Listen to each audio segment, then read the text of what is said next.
बिहार के राजनीतिक गलियारों में आज सबसे बड़ी खबर इस बात की रही कि जेडीयू के प्रदेश उपाध्यक्ष ललन पासवान ने इस्तीफा दे दिया।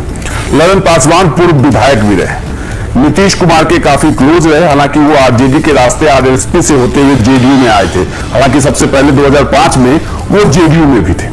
लेकिन आज चर्चा इस बात की है कि उन्होंने एक चिट्ठी लिखी और इस्तीफा दे दिया।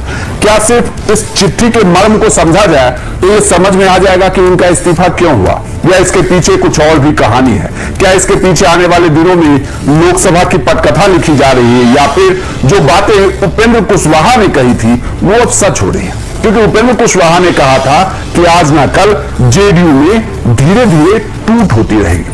लेकिन शुरुआत करते हैं सबसे पहले ललन पासवान की उस चिट्ठी से, क्योंकि यह चिट्ठी बहुत कुछ कहता है। आप इस चिट्ठी के लाइनों को पढ़ें, टीवी स्क्रीन पर भी, आपको मोबाइल स्क्रीन पर भी दिख रहा होगा।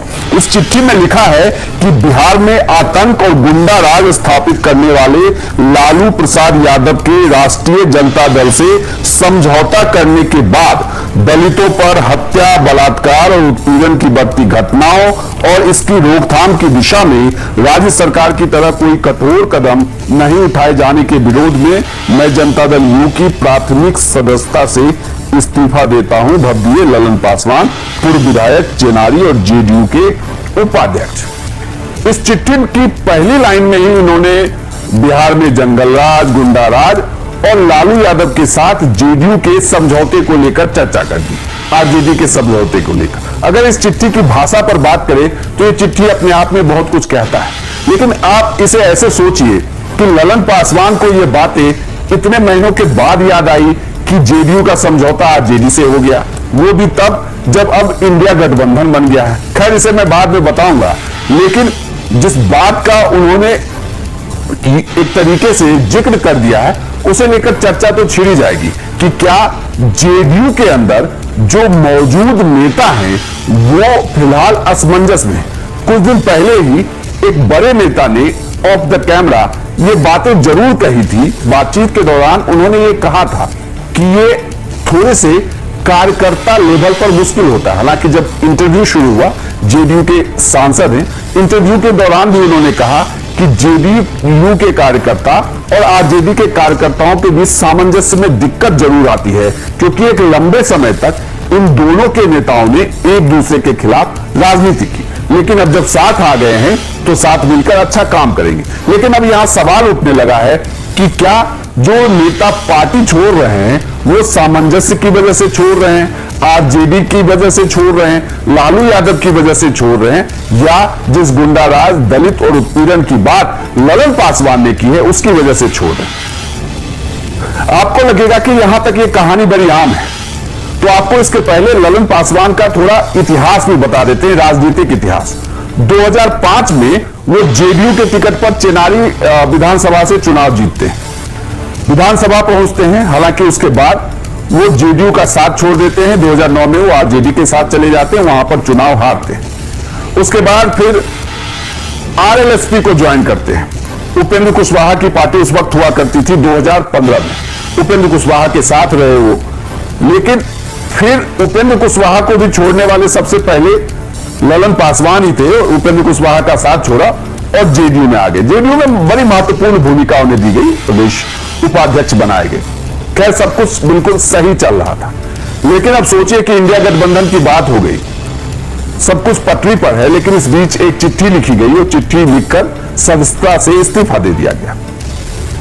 अब आप इसे दूसरे तरीके से समझिए कि लोकसभा चुनाव में अब कितने दिन बचे हैं।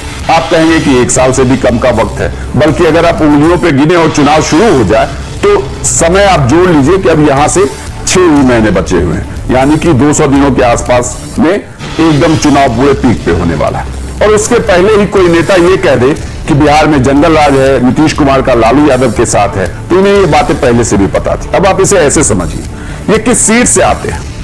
जो सीट इनकी पड़ती है वो सासाराम।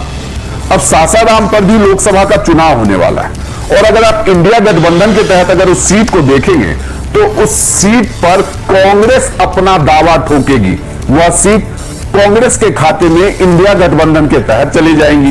ये पार्टी से आते थे जेडीयू में इनकी दाल गलती नहीं, जेडीयू इन्हें टिकट देती नहीं, तो इस बार पलटी मारते किधर?